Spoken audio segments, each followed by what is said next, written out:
Je vous remercie pour l'invitation qui m'a été adressée pour partager avec vous ce parcours et le quatrième.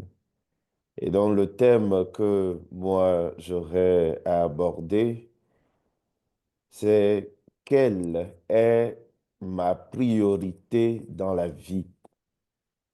Et c'est un thème qui est lié à l'évangile de Matthieu, chapitre 6, verset 33.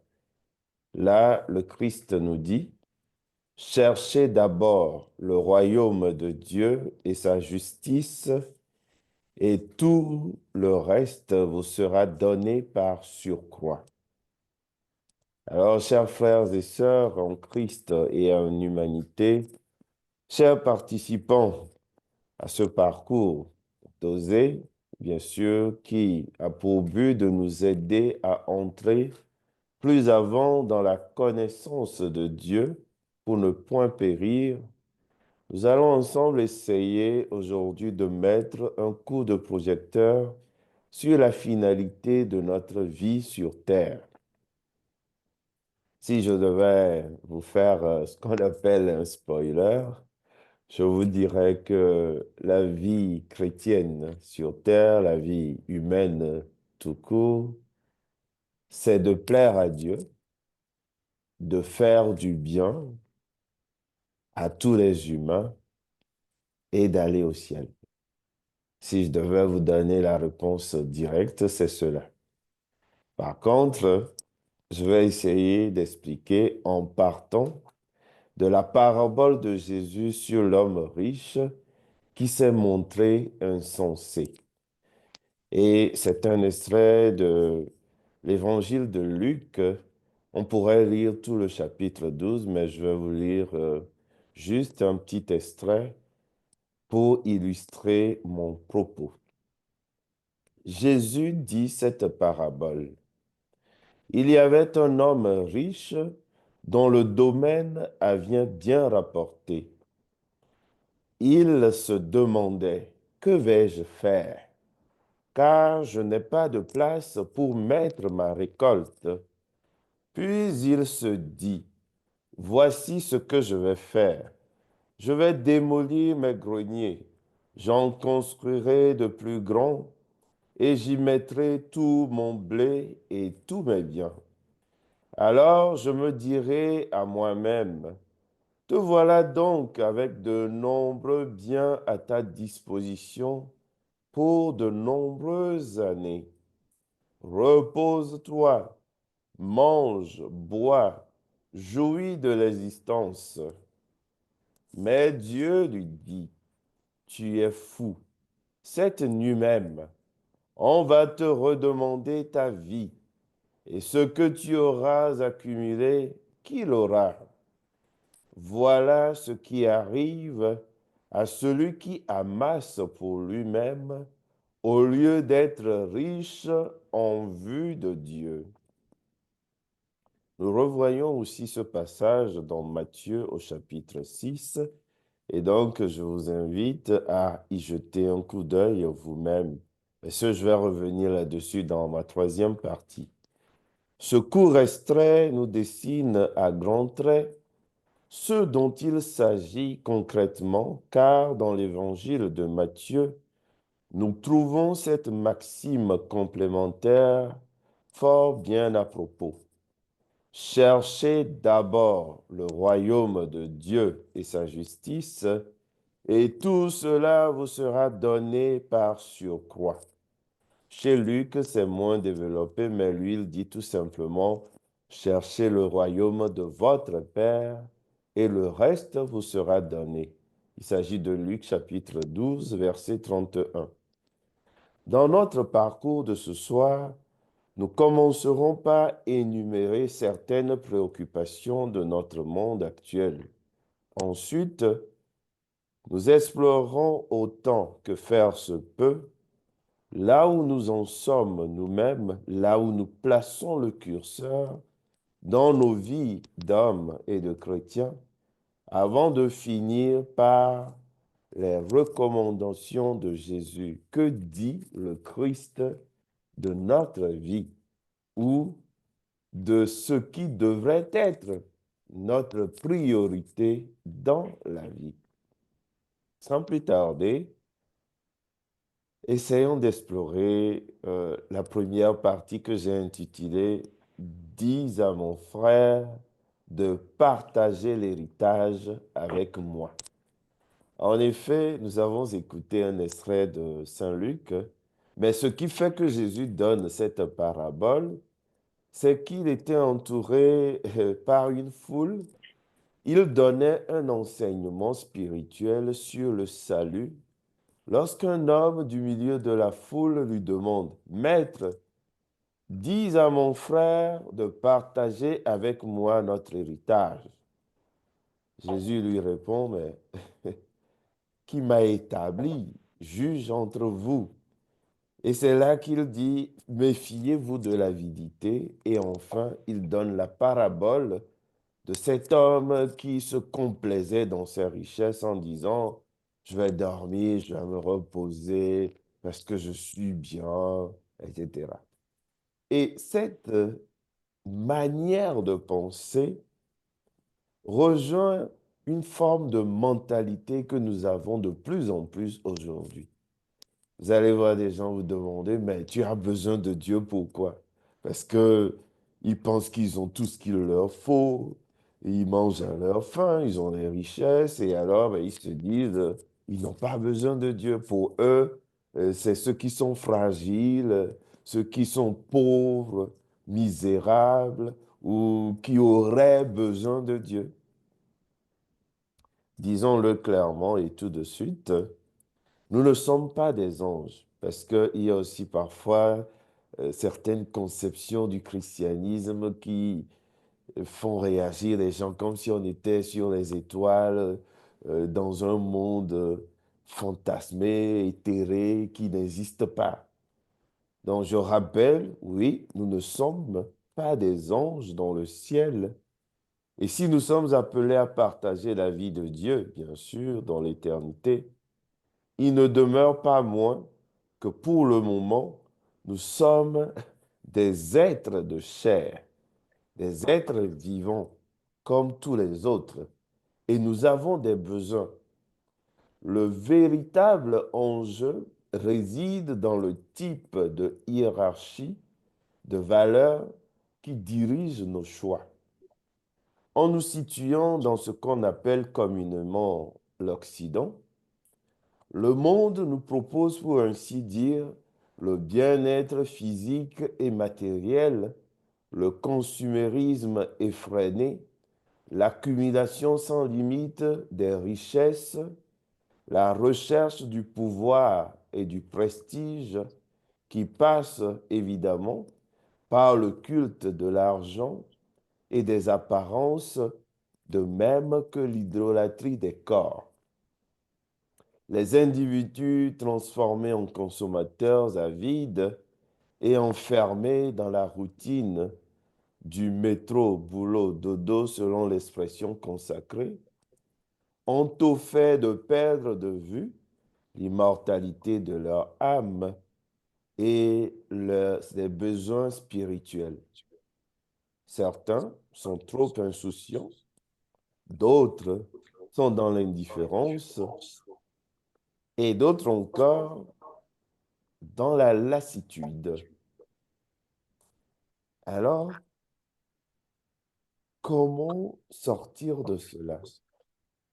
On pourrait aussi penser qu'un mauvais génie a tout fait pour détourner les hommes de notre temps des questions qu'on appelle métaphysiques, mais qu'en christianisme, on appellerait spirituelles, en leur proposant les jeux, je veux dire des divertissements, le plaisir, la télé et tout le reste, et le pain, une vieille recette des empereurs romains qui n'a rien perdu de son actualité. Pour illustrer mon propos, nous pouvons observer certains faits apparemment anodins. Si vous voyez des gens qui triment au travail, un travail stressant pour gagner de quoi survivre, Est-ce qu'ils ont encore l'énergie nécessaire le soir, quand ils rentrent peut-être parfois après avoir fait 1 heure dans les transports? Est-ce qu'ils ont le temps, l'énergie nécessaire pour aimer les leurs, c'est-à-dire aimer les gens autour d'eux, leur consacrer du temps, prier Dieu, par exemple? Est-ce qu'ils ont encore cette énergie?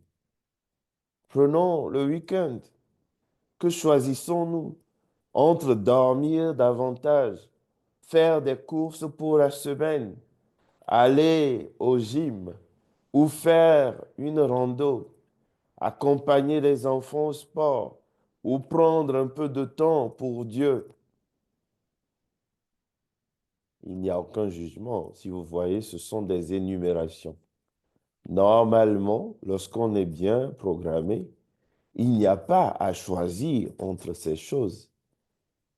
Aimer Dieu ne veut pas dire ne pas aller au sport, ne pas sortir un peu, ne pas s'aérer, ne pas accompagner ses enfants dans leurs activités, ne pas faire ses courses ou laver son linge en week-end. Ce n'est pas cela. Mais le problème, c'est que d'ordinaire, même pour certains chrétiens, le Seigneur est bien souvent le cadet de nos soucis. On a le temps pour tout, sauf souvent pour la messe. Alors que pour un chrétien, la messe du dimanche et la messe de ce qu'on appelle les fêtes de précepte est une obligation. Ce n'est pas facultatif. Dieu nous donne 24 heures, 7 jours, et on ne peut pas dire que prendre 45 minutes, 1 heure pour Dieu dans une semaine, et surtout un dimanche, c'est de la mer à boire. Mais il faut se poser la question, comment se fait-il qu'il y a certaines activités qui ne tombent que ces jours? Et même là encore, il y a des messes anticipées. Est-ce que nous y pensons?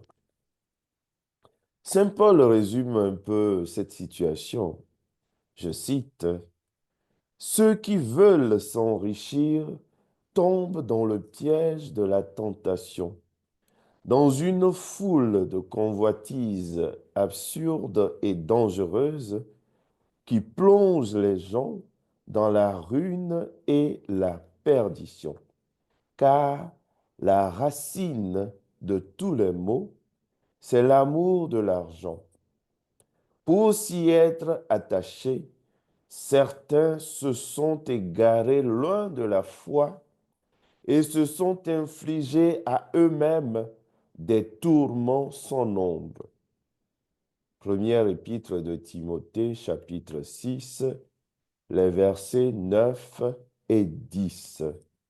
Pour bien expliquer, si vous voyez, Saint Paul n'a pas dit l'argent est la racine de tous les maux. Il dit l'amour de l'argent, l'avidité, la cupidité est la racine de tous les maux. Donc, il est important de trouver justement cet équilibre-là pour ne pas se méprendre, parce que je l'ai dit tout à l'heure, il y a une certaine fausse notion du christianisme qui fait croire aux gens qu'on peut vivre de prière et d'eau fraîche. Ce n'est pas ce que Jésus a dit. Mais il s'agit de cet équilibre-là à trouver par rapport aux choses du monde et à Dieu lui-même. Donc, c'est un ordre de grandeur ou encore une échelle de valeurs, une hiérarchie des valeurs. Ceci nous amène à analyser nos choix personnels en tant que chrétiens dans le monde. Donc, ma deuxième partie, je l'ai intitulée Nul ne peut servir deux maîtres à la fois. Ou bien il haïra l'un et aimera l'autre, ou bien il aimera l'autre et haïra l'un. Là, nous sommes toujours dans l'évangile de Matthieu au chapitre 6, le verset 24. J'ai choisi de prendre justement des thèmes bibliques pour illustrer notre parcours. Permettez-moi de reprendre le même apôtre Paul que j'ai cité pour conclure ma première partie. Il dit ceci à Timothée.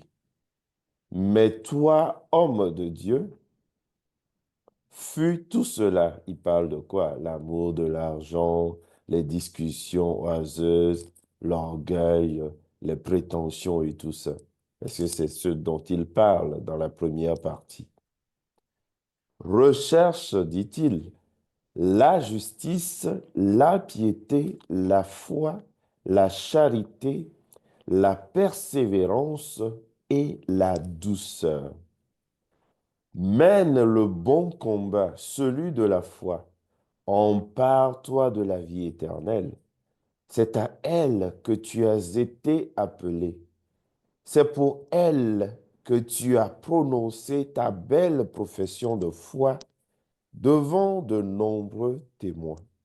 1 Timothée 6, 11, 12. Mène le bon combat, celui de la foi. Empare-toi de la vie éternelle. Voilà. Saint Paul nous dit quelle est justement la finalité d'une vie chrétienne et par-delà, permettez, de toute vie humaine. Empare-toi de la vie éternelle. Pour continuer par mieux illustrer ce passage de Paul, je retourne à Jésus lui-même. C'est lui le maître. Et vous savez, nous n'allons pas inventer de nouveau le fil à couper du beurre. Alors moi, personnellement, j'aime beaucoup tirer des leçons de l'Évangile. Beaucoup de choses. Sinon, tout est écrit dans ce texte. Il s'agit de les réactualiser.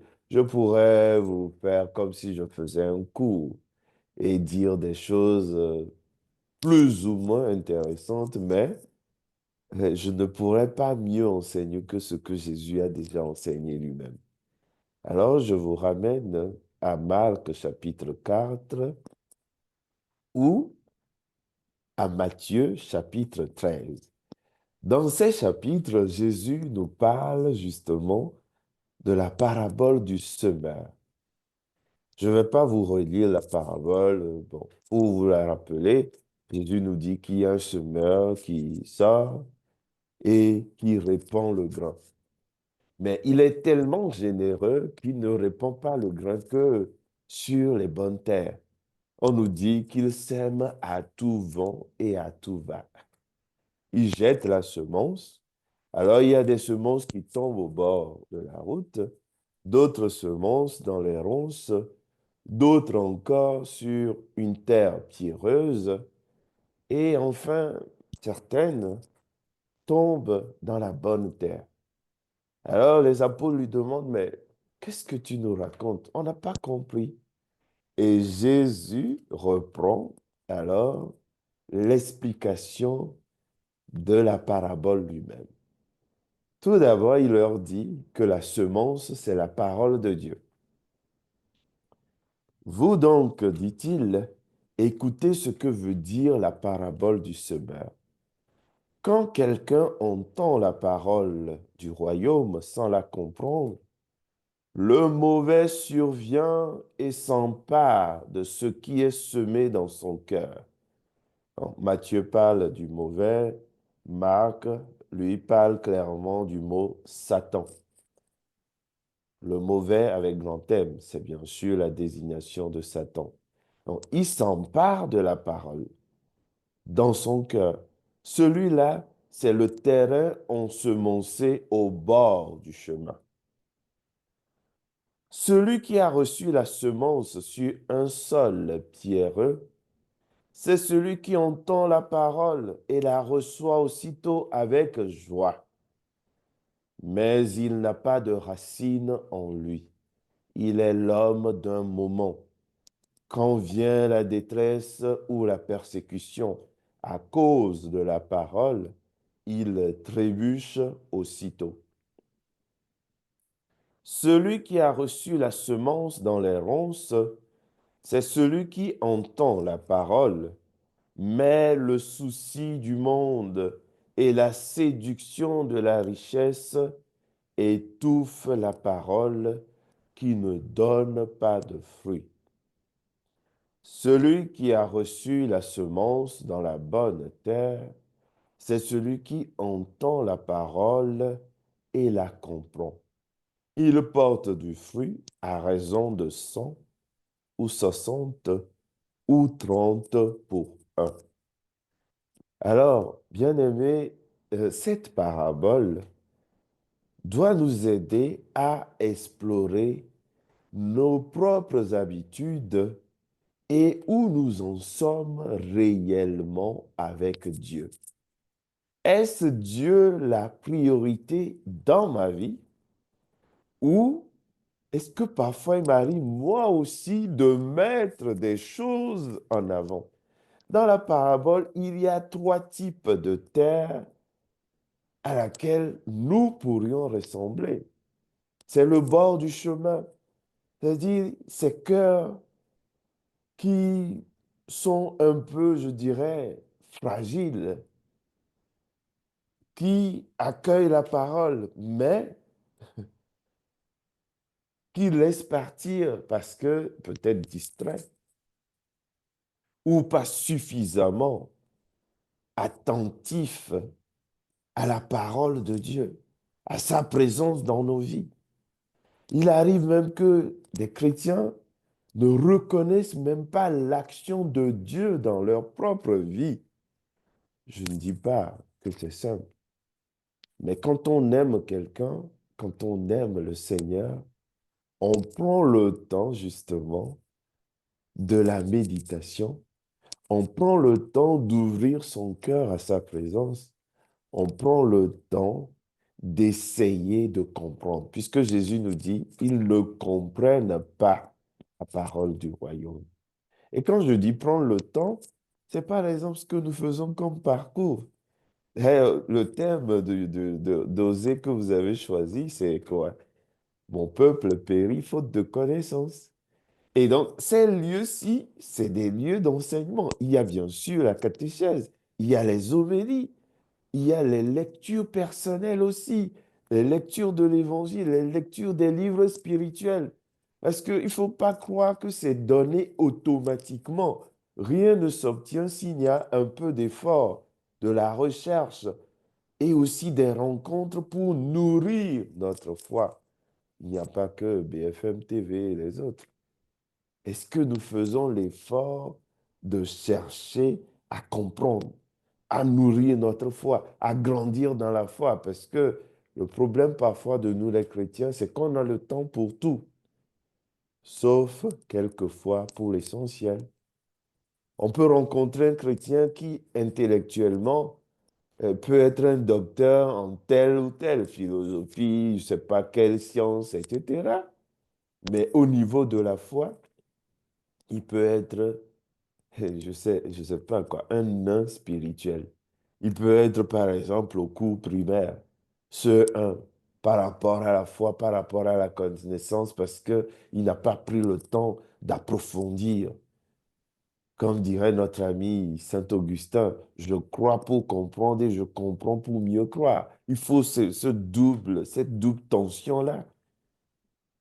Et la deuxième attitude qui pourrait nous concerner, c'est la semence dans un sol pierreux.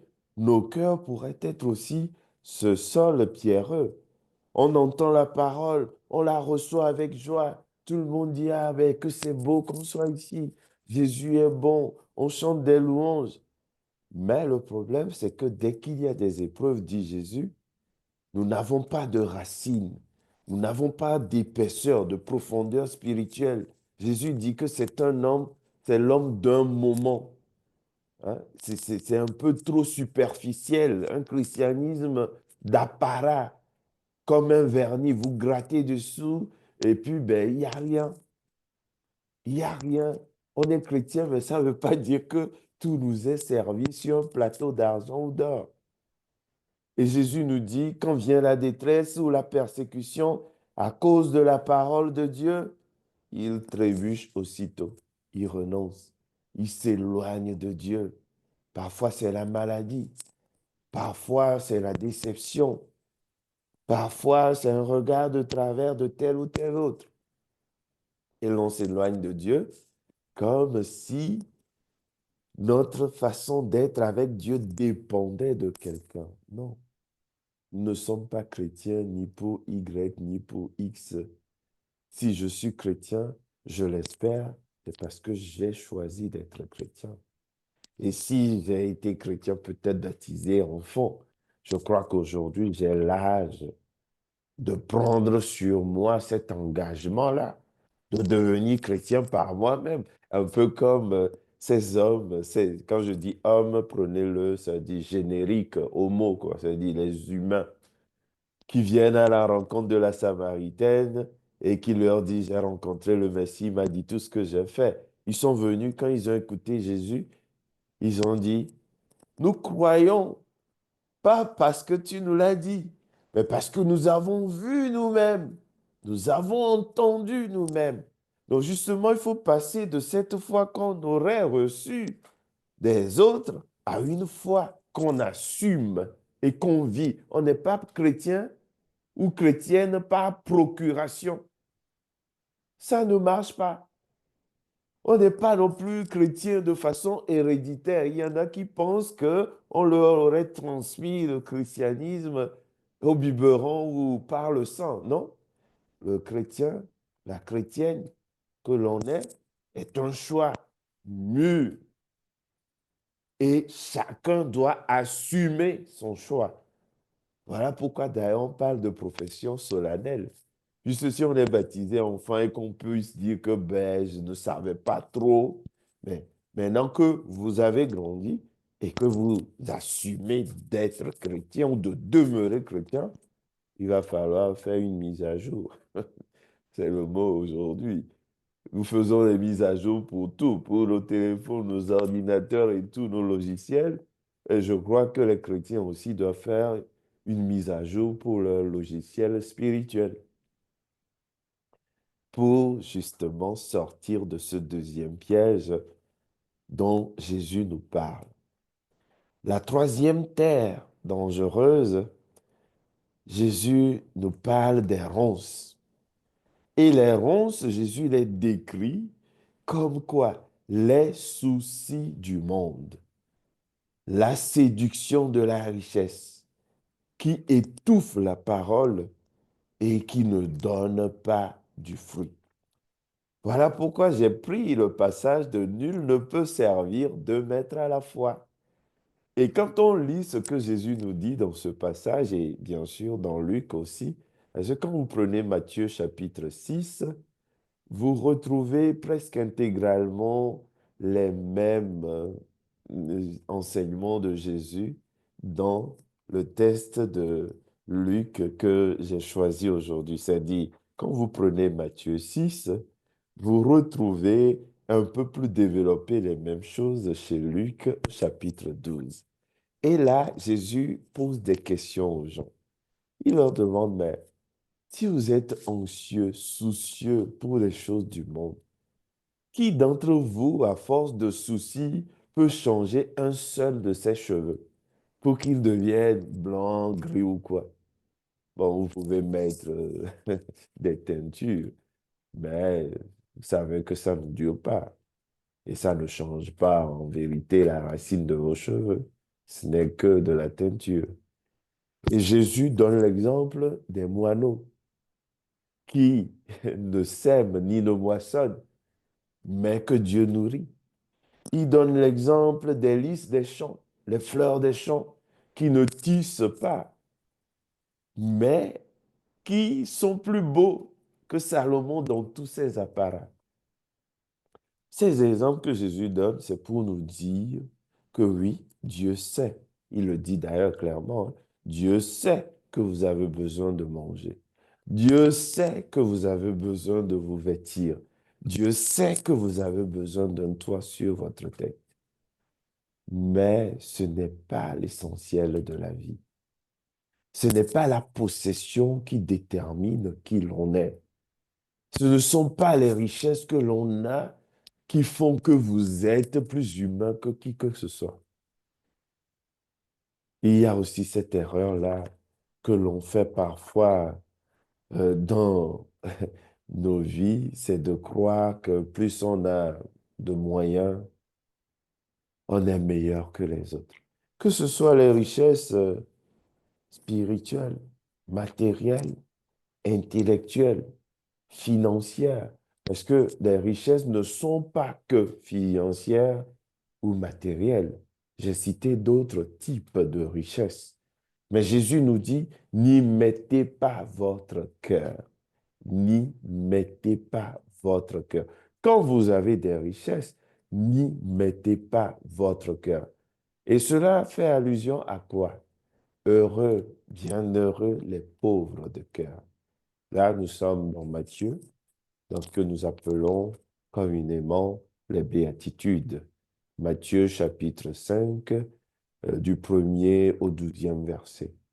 Donc, nous avons justement dans ce passage-là ce que Jésus nous enseigne comme la distance nécessaire à avoir pour ne pas nous laisser saisir et étouffer par les ronces. Alors, quelle est la proposition de Jésus? Si on n'est pas au bord du chemin, si on n'est pas sur la terre pierreuse, si on n'est pas non plus couvert de ronces, que reste-t-il? Jésus nous parle de la bonne terre. Mais ne nous méprenons pas. Je ne pense pas pour ceux qui connaissent l'agriculture, il n'y a pas de bonne terre native. C'est-à-dire, vous n'arrivez pas quelque part et puis bon, vous tombez sur une bonne terre qui vous attend déjà défrichée. On commence toujours par préparer sa terre. On commence toujours par défricher le terrain. On commence toujours par tracer des sillons si possible. On commence toujours par enlever les pierres, enlever les racines, les ronces. Donc, justement, il y a un travail à faire pour que nous devenions de bonnes terres. Et c'est là où, bien aimé, nous arrivons à la troisième et à la dernière partie de notre partage que j'ai intitulé Cherchez d'abord le royaume de votre Père. Et je fais justement allusion au passage de chercher le royaume des cieux ou encore chercher sa justice et tout le reste vous sera donné par surcroît. Et pour cette partie, permettez-moi de commenter maintenant le texte choisi.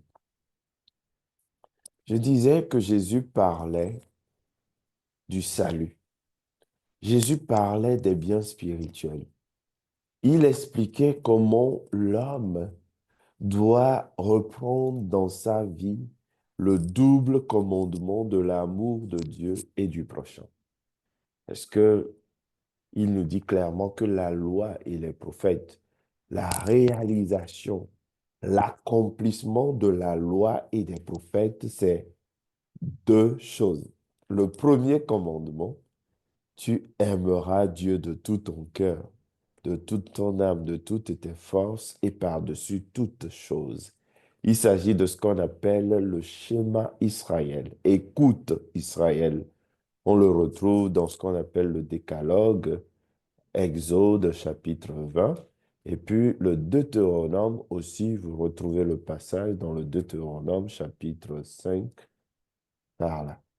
Et c'est là qu'on appelle le décalogue, les 10 commandements, les 10 paroles. Et Jésus ajoute que c'est le premier et le plus grand des commandements, auquel s'ajoute le deuxième qui lui est semblable. Jésus dit semblable. Tu aimeras ton prochain comme toi-même.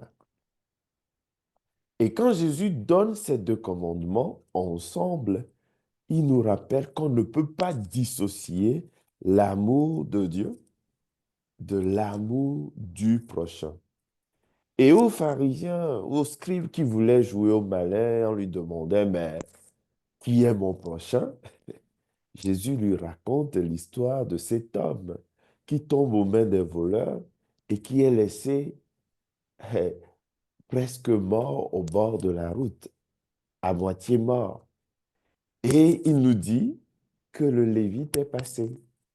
Bon, si nous traduisons en langage contemporain, le prêtre est passé, le diacre est passé, le bon chrétien de dimanche est passé, et arrive quelqu'un qu'on pourrait considérer comme un païen, un athée, un mécréant, un samaritain au temps de Jésus.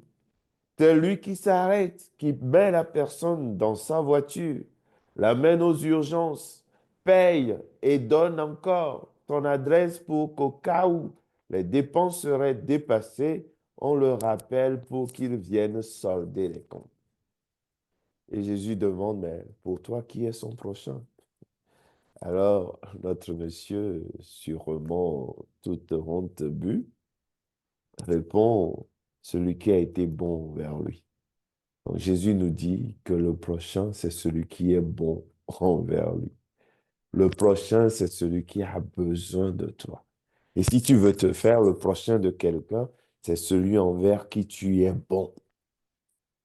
Et Jésus dit, va et toi aussi, sois le prochain de quelqu'un. Voilà ce que le Christ nous dit.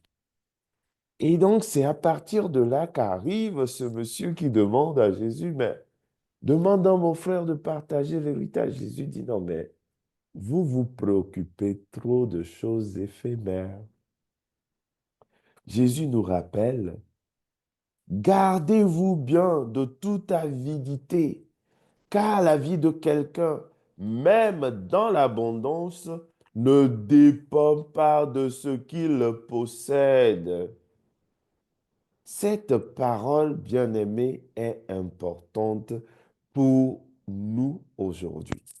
Gardez-vous bien de toute avidité, car la vie de quelqu'un, même dans l'abondance, ne dépend pas de ce qu'il possède. C'est-à-dire, Jésus nous dit ici que ce n'est pas l'avoir qui fait un homme, c'est l'être. C'est ce que vous êtes qui vous détermine. Ce n'est pas ce que vous avez qui fait que vous êtes quelqu'un ou que vous êtes proche de Dieu.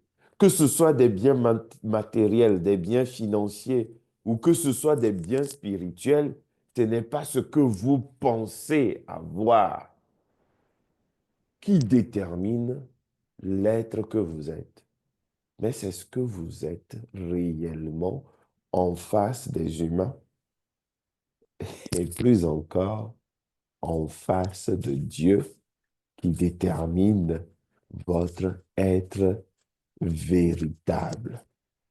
Et voilà pourquoi le Christ taxe de fou cet homme qui croit posséder de grands biens et qui dit, te voilà donc avec de nombreux biens à ta disposition.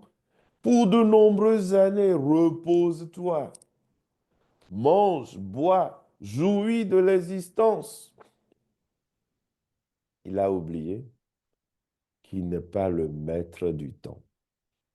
Et Jésus va conclure, restez éveillés car vous ne savez ni le jour ni l'heure. Nous sommes toujours dans le même évangile de Luc ou de Matthieu, chapitre 13 pour l'un, chapitre 6 pour l'autre. Avant d'ajouter, d'asséner, cherchez d'abord le royaume de Dieu et sa justice. Donc, Jésus ici ne dit pas que nous n'avons pas besoin de vivre, mais il nous dit que la priorité va à Dieu. La priorité va au royaume de Dieu et à sa justice, afin que tout le reste, comme un bonus, parce que Jésus dit par surcroît, nous soit donné. Cela nous rappelle étrangement un autre passage de la Bible. Il s'agit du passage où le Seigneur demande par son prophète à Salomon, demande-moi ce que tu veux. Alors Salomon vient, il lui dit, tu vois, tu m'as choisi comme roi, je ne suis qu'un enfant pour ce grand peuple. Donne-moi la sagesse, donne-moi le discernement pour que je puisse conduire ce peuple immense que tu m'as confié. Et le Seigneur lui répond, tu n'as pas demandé la mort de tes ennemis. Tu n'as pas demandé la richesse. Tu n'as pas demandé la puissance, le pouvoir. Alors moi, je te donne la sagesse. Je te donne le discernement plus qu'aucun homme avant toi n'a eu. Et je te donne en plus le pouvoir, la puissance. Je te donne aussi des richesses plus qu'aucun homme n'a eu avant toi. Aucun roi n'a eu avant toi. C'est exactement l'illustration de ce que Jésus dit. Il choisit Dieu, il choisit la sagesse, le discernement, et Dieu lui donne tout le reste. Ça nous rappelle aussi la belle prière de Sainte Thérèse d'Avila. Que rien ne te trouble, que rien ne te fasse trembler. Qui a Dieu a tout. Dieu seul suffit. Voyez? Dieu seul suffit. Parce que, bien aimé, les soucis, oui, il y en aura. Les recherches de tel, de ci, de ça, il y en aura. Mais est-ce que c'est cela la priorité de la vie? Thérèse nous dit que qui a Dieu a tout, que rien ne te trouble. Parce que lorsqu'on a Dieu, ce que nous ne comprenons pas, c'est qu'on a tout ce que Dieu est et tout ce que Dieu donne. C'est un peu comme si vous étiez l'ami, je ne sais pas, je prends un exemple banal, hein, du directeur de Leclerc, et vous allez pour faire un achat, et on vous dit, mais tu es l'invité de marque du directeur. Et toi, tu dis non, laissez-moi prendre mon Coca-Cola, moi, c'est tout ce que je veux. Laissez-moi prendre mon plateau, laissez-moi remplir mon caddie, c'est tout ce que je veux. On dit non.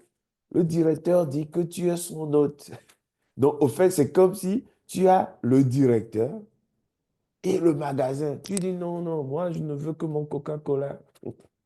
Moi, je ne veux que mon jus. Malheureusement, cela nous arrive parfois. Nous sommes tellement englués dans cette routine que j'ai nommée de boulot, métro, dodo, que nous en oublions même le sens de nos vies. Et c'est à cela que Dieu veut nous rappeler. Quelle est ta priorité? Qu'est-ce qui est le plus important pour toi dans la vie? Entre courir derrière les choses, certes essentielles pour vivre, et reconnaître le maître de toutes choses. Vous savez, providentiellement, nous faisons cet enseignement-ci le 24 novembre qui tombe sur le Christ roi de l'univers. Cette solennité vraiment remet l'Église au milieu du village, comme on dit. Cette solennité du Christ Pantocrator, roi de l'univers, maître des temps et des lieux, l'alpha et l'oméga, nous rappelle que au-delà des puissances de ce monde, au-delà des biens que nous poursuivons, au-delà de la faim, au-delà de la richesse, au-delà des biens qu'on pourrait posséder, il y a un être qu'on peut appeler l'au-delà de tout. Il y a Dieu. Et chaque chrétien, à mon humble avis, doit pouvoir se recentrer sur cela. Travailler, oui. Chercher à nourrir sa famille, oui. Faire le nécessaire pour être en bonne santé, oui. Mais ne tombons pas dans l'idolâtrie, ni du veau d'or, ni dans le culte des corps, de la personnalité, ni dans les apparences trompeuses, dans l'éphémère, le frivole. comme aujourd'hui le monde semble nous le proposer. Il faut être enraciné en Dieu. Il faut que Dieu occupe la première place dans ce que nous sommes, dans nos choix. Et vous allez penser que c'est quelque chose de grand. Non, ce n'est pas très grand, ce n'est pas éloigné. Je vous avais cité les exemples de toutes les occupations du week-end. Combien de personnes oublient d'aller vers Dieu pour lui dire merci? Je dis 45 minutes, 1 heure par semaine et qui s'occupent davantage de... Ils ont toujours le temps pour tout, sauf pour nourrir leur vie spirituelle. Qui peut grandir s'il ne se nourrit pas? Bon, il y a aussi la mode désormais, depuis quelque temps, le Covid est passé par là. Et donc, il y a cette mode de dire que je regarde la messe à la télé. S'il vous plaît, comprenez-moi, je ne parle pas de ceux qui sont malades, ceux qui sont à mobilité réduite, ceux qui sont privés de liberté, tout ça. Je ne parle pas de ceux-là. Je parle de gens bien portants qui font tout ce qu'ils peuvent, veulent et peuvent, sauf quand il s'agit de la messe. C'est de ça que je parle. Et ils vont te raconter, ben moi, je regarde à la télé. Ben, moi, je leur rétorque souvent, c'est comme si vous me disiez, moi, je regarde le menu d'un resto à la télé, et puis, ben, c'est bien, vous vous rassasiez, quoi. Mais pourquoi vous allez au resto? On regarde, on va ça à la maison, vous prenez votre portable, vous flashez le menu d'un resto, et vous regardez euh, entrecôte persillée, vous regardez canard laqué, vous regardez, je ne sais pas quoi, lapin frit aux herbes de Provence, et puis vous dites, ben c'est bon, moi je suis au resto. Pour les choses ordinaires de la vie, on ne fait pas ça. Mais dès qu'il s'agit de Dieu qui se donne dans la parole, dans la communion, nous trouvons toujours des excuses. Et bien aimé, c'est ça l'erreur. Le christianisme ne meurt pas par la faute des autres. C'est souvent par la faute de ceux qui se disent chrétiens. Notre problème, ce ne sont pas les autres. Notre problème, c'est nous. Est-ce que nous sommes convaincus d'être chrétiens, de ce Dieu-là, comme les autres sont convaincus de leur athéisme, de leur indifférence, de leur rejet de Dieu, ou même parfois de leur ignorance tout simplement? Est-ce que nous sommes autant convaincus que ces gens-là? Qu'est-ce qui est premier dans ta vie? Saint François, comme Thérèse encore d'Avila, dit Dieu le premier servi. Qui est le premier servi dans ta vie et dans chaque situation? Dans chaque situation, qui est le premier servi? Telle est la question. Alors que le Seigneur nous aide, moi, je ne suis pas venu vous donner des réponses toutes faites. Je suis plutôt venu nous questionner sur nos pratiques, nous questionner sur nos choix. Bien sûr, j'ai donné la réponse en lisant l'Évangile, la réponse de Jésus. Cherchez d'abord le royaume et sa justice, et tout le reste vous sera ajouté par surcroît. Et dans mon introduction, j'ai précisé que pour un chrétien, la finalité de la vie, c'est quoi? C'est de plaire à Dieu. C'est pas de plaire aux gens. C'est pas de faire ce que les gens veulent. C'est de plaire à Dieu. Plaire à Dieu, c'est aimer Dieu. Que ton règne vienne. Que ta volonté soit faite. Faire du bien au prochain, c'est aimer le prochain, justement. Faire du bien autour de nous. Un chrétien qui fait du mal aux gens est un contre-témoignage. pour sa foi et pour lui-même. Si consciemment, parce qu'on peut faire du mal aux gens par inadvertance, mais faire consciemment du mal aux gens est un contre-témoignage flagrant du christianisme. Donc, n'allez pas raconter aux gens, vous rejetez Jésus. C'est nous les premiers. Et pourquoi est-ce que on plaît à Dieu et qu'on fait du bien? Mais c'est pour partager la vie de Dieu. C'est ce que nous appelons le ciel, le paradis, si vous voulez, le royaume de Dieu. C'est ça la finalité de la vie. Et tout ce que nous faisons autour, ce sont des moyens. Donc, il ne faut pas confondre les moyens de gagner son ciel avec la finalité de toute vie chrétienne et par-delà de toute vie humaine, si j'extrapole. Le Seigneur nous accorde sa grâce et que sa parole puisse grandir en nous par sa propre bénédiction et le don de son Esprit Saint. Amen. Merci Père, merci pour ce bel enseignement et puis pour ces sensibilisations faites avec beaucoup, beaucoup, beaucoup de douceur. Que le Seigneur vous en remercie. Merci beaucoup Père. Maintenant, nous allons passer au temps de questions-réponses. Oui, alors bonsoir, merci Père. Donc moi je suis Frédéric Bekodo. C'est un très bel enseignement et puis il y a eu effectivement pas mal de réactions.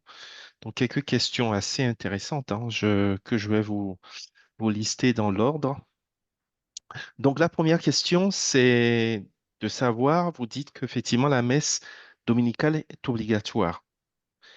Alors comment on peut le faire entendre à des personnes, enfin des chrétiens qui désertent l'Église?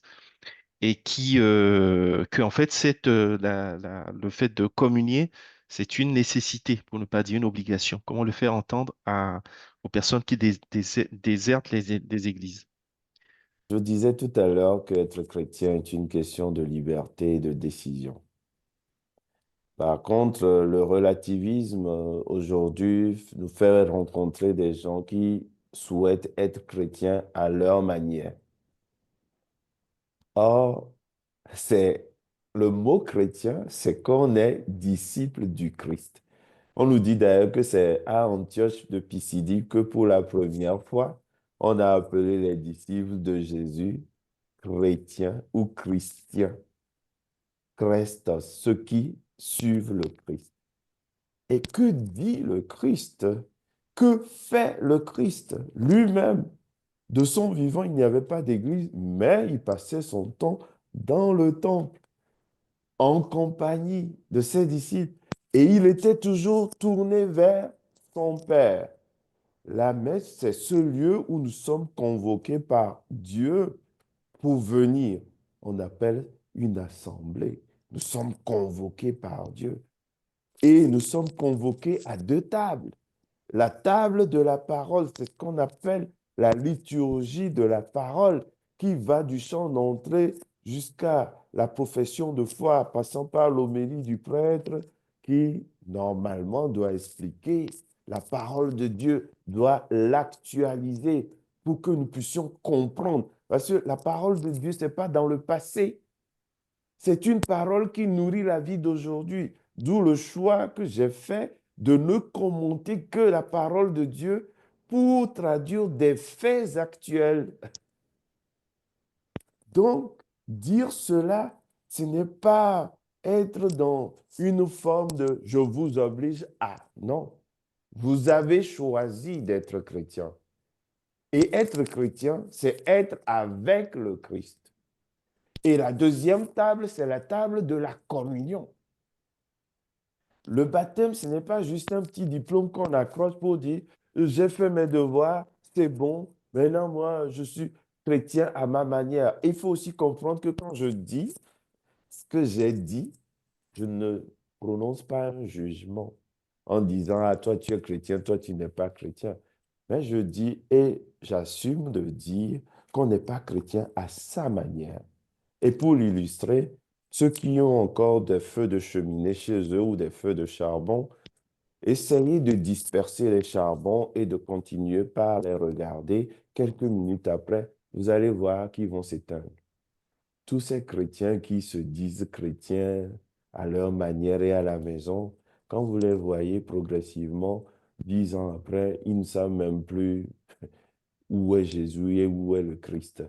Ça fait qu'on a des générations d'athées saupoudrées d'un peu de christianisme, quoi, des apostats. Hein. Le christianisme qui s'effrite, qui devient frelaté. Mais on n'y est pas. Vous ne pouvez pas grandir dans la vie de Dieu si vous ne fréquentez pas Dieu.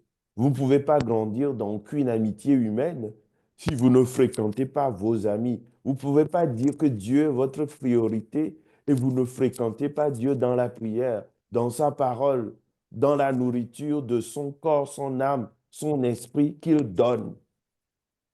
Et donc, il y a une contradiction de fait. Ce n'est pas une vue de l'esprit. Il y a une contradiction de fait de se dire chrétien sans fréquenter Jésus et les sacrements.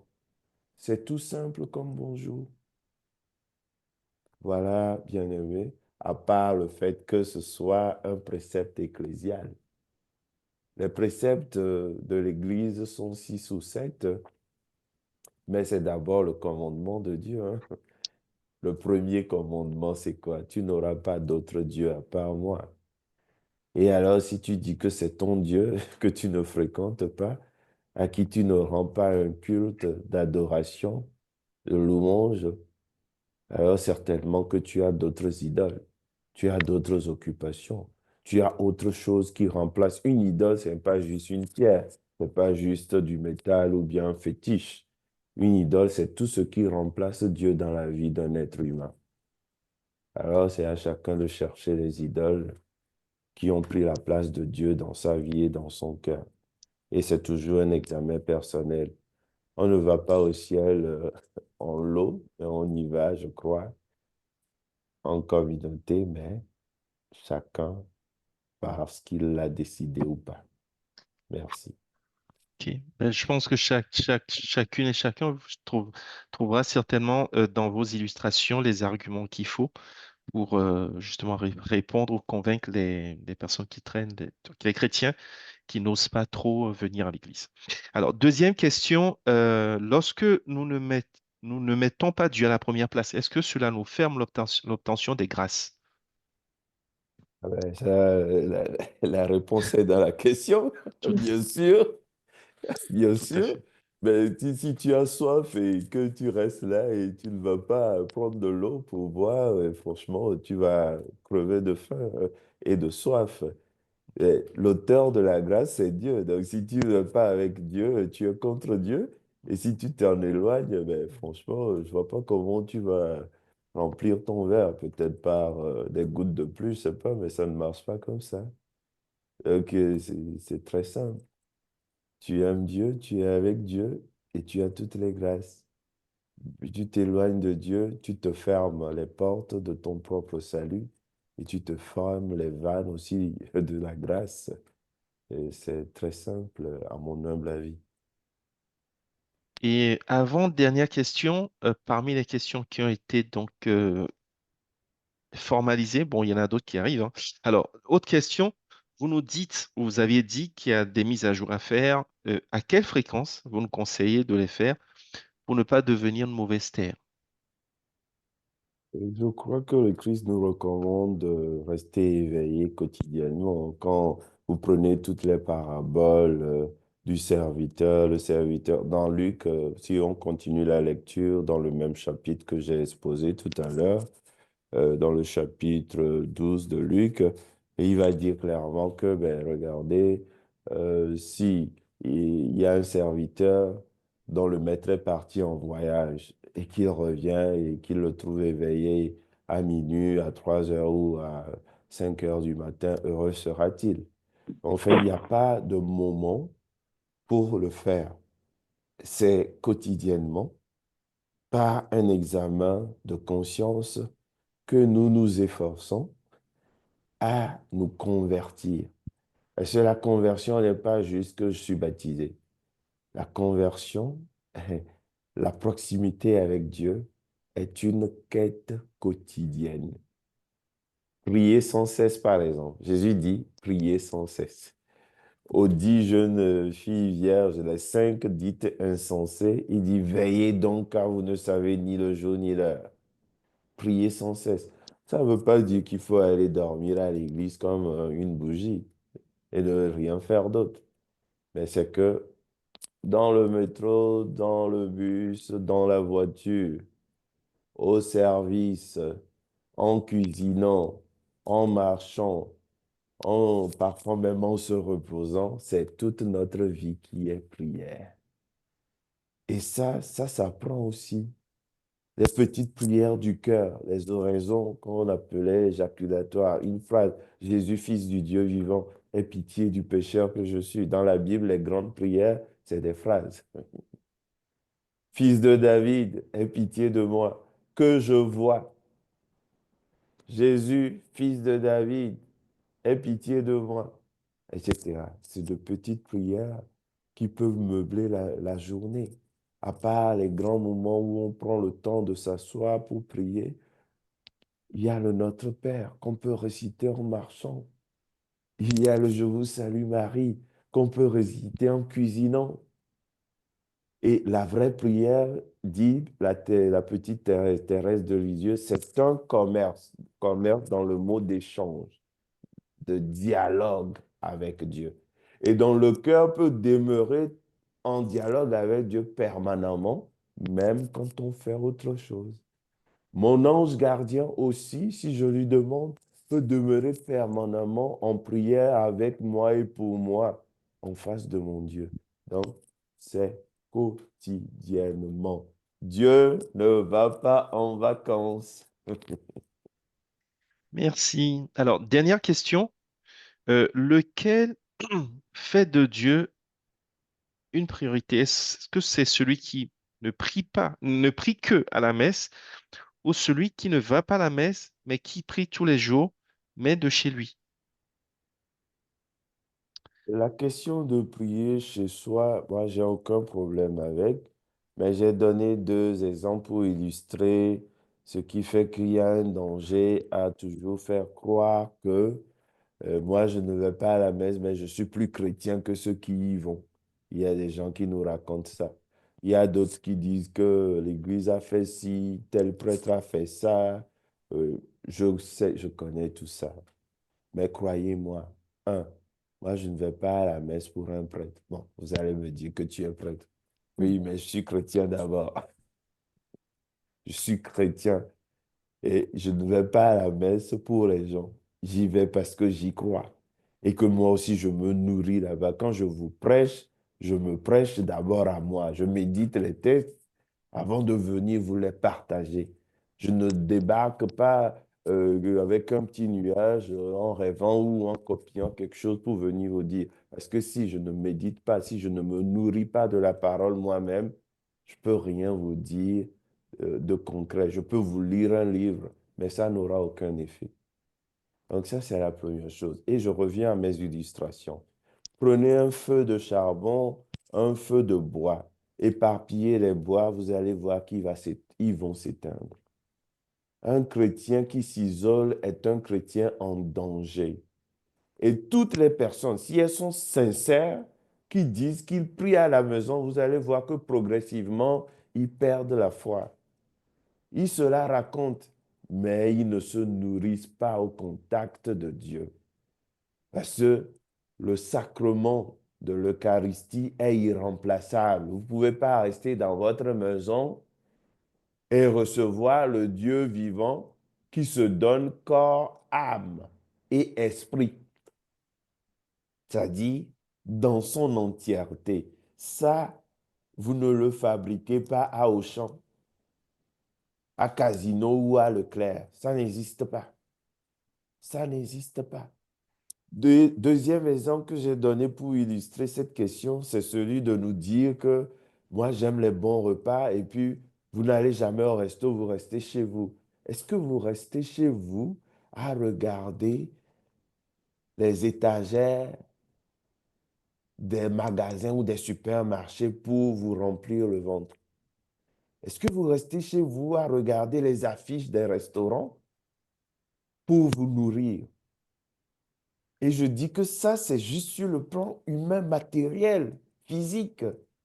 Mais spirituellement, c'est la même chose. Vous ne pouvez pas rester chez vous et dire que, ben moi, Dieu, il est dans ma maison. Vous pensez qu'il n'est pas dans la maison des autres? Si c'est le cas, fermons nos églises et que chacun reste chez lui et appelez son Dieu. Et déchirons la Bible, ne parlons plus de Jésus, puisque nous connaissons tous Dieu dans nos cœurs et qu'il est plus présent chez nous, dans nos maisons, que dans sa maison. C'est les deux. Il faut l'équilibre. Aller à la messe ne veut pas dire qu'on a fini.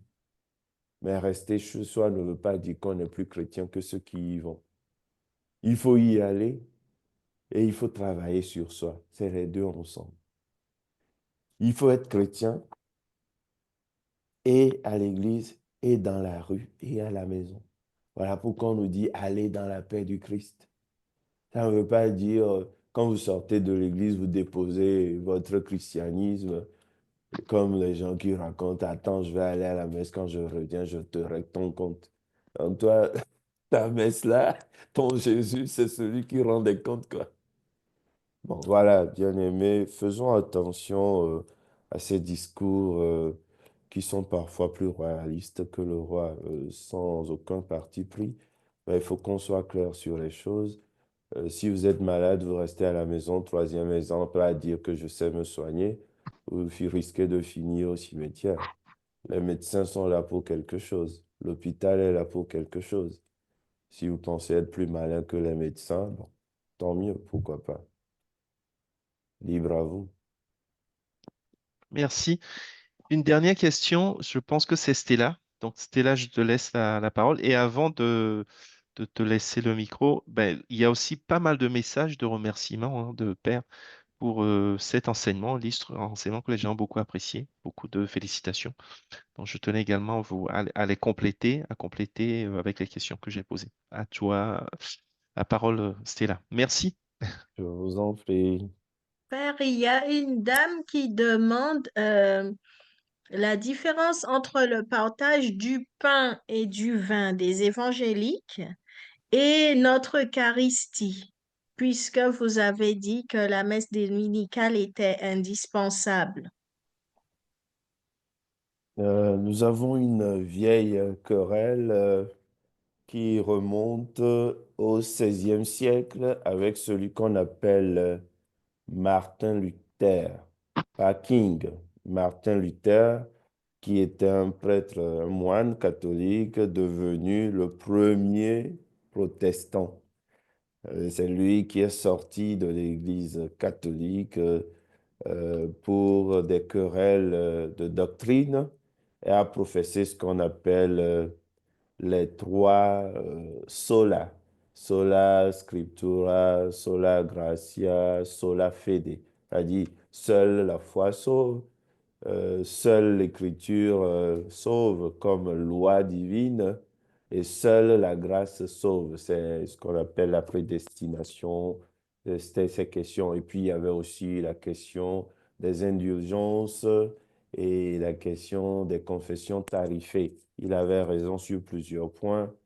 Par contre, bon, il a créé un schisme. Il a coupé un peu l'Église en deux en son temps au XVIe siècle. Et donc, à partir de là, nos frères des églises réformées parlent de l'impanation. C'est-à-dire, ils disent que il n'y a pas de présence réelle de Jésus dans ce que nous appelons les saintes espèces, que Jésus passe par le signe du pain et du vin comme un mémorial pour nous rappeler quelque chose, ce qui est contraire à la doctrine chrétienne catholique où nous reconnaissons ce qu'on appelle, en mots un peu barbares, je tire un peu, transsubstantiation. transubstantiation. C'est transformation de la substance, transubstantiation. Donc, transformation de la substance du pain et du vin dans le corps et le sang de Jésus. Donc, nous reconnaissons dans l'Eucharistie la présence réelle de Jésus, d'où, lorsque nous avons les saintes réserves, nous les conservons et nous faisons l'adoration eucharistique qui n'existe pas chez nos frères, puisqu'ils ne conservent même pas les saintes réserves qu'ils consomment totalement juste après leur culte. Donc, quand on est catholique et que on va à un culte protestant, on n'a pas l'Eucharistie telle que nous la concevons et la célébrons. Et c'est de là que viennent maintenant les miracles qu'on appelle eucharistiques. Nous y croyons, et moi j'y crois fermement. Vous voyez tous les miracles eucharistiques. Le plus grand des grands, c'est celui qu'on appelle celui de Lanciano en Italie. Et c'est depuis le 8e siècle. C'est un prêtre qui célébrait, qui se dit, mais comment on peut dire que Jésus est dans le pain, Jésus est dans le vin? Et devant lui, le pain est devenu un morceau de chair et le vin est devenu 5 caillots de sang. Et depuis le 8e siècle à ce jour, ce sang et cette chair qui est le myocarde sont vivants. Je ne vais pas vous citer les autres. Donc, les preuves que Jésus est réellement présent dans le Saint-Sacrement abondent par milliers dans le monde. Et même pendant les guerres de religion où beaucoup profanaient les églises et jetaient les hosties, il y a eu énormément de miracles eucharistiques. Rappelons-nous Saint Antoine, l'Eucharistie et l'âne, le boucher, les hosties en lévitation, récemment même à Lourdes, tout cela. Donc oui, je dis en rigolant souvent aux gens, allez acheter le pain du boulanger et passez-le devant les gens pour voir s'il y a des miracles, quoi. Le pain du boulanger n'a jamais sauvé personne. Le pain, même l'hostie non consacrée, n'a jamais fait tomber quelqu'un, n'a jamais fait crier les démons, n'a jamais guéri personne, n'a jamais produit de miracle. Mais quand vous prenez une hostie consacrée, vous prenez le Saint-Sacrement, ce qui se passe, les hommes le savent, Dieu le sait, les démons le savent mieux encore que les hommes. Donc, bien-aimés, attention, et distinguons, ne mélangeons pas tout, distinguons. Voilà, j'ai apporté quelques éléments et j'espère que chacun pourra faire sa petite sauce pour la compréhension du reste. Amen. Merci, Père. Maintenant, est-ce que vous accepteriez de faire une prière pour nous? Bien sûr, nous sommes là pour ça. Seigneur, nous te rendons grâce pour ta présence dans nos vies. Nous nous confions les uns les autres à toi. Nous te confions tous nos frères et sœurs qui sont en communion avec nous par la technologie, mais aussi par le cœur et par la pensée. Nous te supplions de nous visiter, de nous aider à comprendre. Éclaire notre intelligence. Ouvre nos cœurs à ta présence. Seigneur, que tes paroles deviennent en nous esprit et vie. Purifie nos cœurs, purifie nos âmes. Aide-nous à toujours rester sur ton chemin de lumière que tu traces. Accorde-nous un renouvellement de notre baptême, un renouvellement de notre communion pour ceux qui communient, un renouvellement aussi de la grâce, de la confirmation. Et permets-nous, Seigneur, en pensant à tous nos frères, à être toujours plus proches de toi. Nous prions pour les familles, les couples. Nous prions pour les religieux, religieuses. Nous prions pour tous les consacrés, pour les prêtres, les diacres, les évêques. Dieu Tout-Puissant, répand ta grâce sur nous. Et pour finir, nous te confions le renouveau du Val d'Oise, ainsi que tous ceux qui sont en communion avec eux. Accorde-leur l'abondance de ton Esprit Saint. Renouvelle en eux les charismes de l'Esprit. Renouvelle en eux, Seigneur, les 7 dons, la sagesse, l'intelligence, le conseil, la force, la connaissance ou la science, la piété, l'esprit de crainte filiale, Seigneur. Et que nous puissions toujours te servir d'un cœur humble, te découvrir, te posséder comme tu veux, Seigneur, nous posséder. Que ton règne arrive maintenant et pour toujours, toi qui es vivant, Dieu, Père, Fils et Esprit Saint. Amen.